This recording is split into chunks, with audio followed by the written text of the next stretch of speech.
Greetings, my dear friends. If today's joke gave you a chuckle, don't forget to subscribe. It's free, and it'll make us even closer as friends. Two men were at a bar, and one of them said to the other, "I know of a bridge where you can jump off and come back safely." The second man, shocked, asked him to show it to him. After finishing their drinks, the second man urged the first to demonstrate. The first man then jumped off the bridge and flew back up. Dumbfounded, the second man thought, why not give it a try?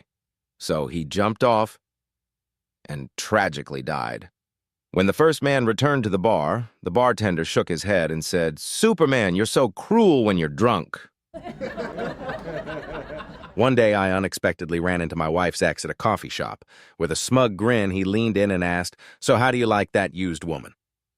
Without missing a beat, I sipped my coffee, looked him straight in the eye, and said, "It's not too bad, once you get past the used part." One day, a man went to a pet store and bought a 100-legged worm. The salesperson explained that this was no ordinary worm. It could do anything as a maid. When they got home, the man asked the worm to turn on the TV. The worm did it. Then the man asked the worm to make him some coffee. The worm did it. Next, the man told the worm to go out and buy the newspaper. The worm headed out the door.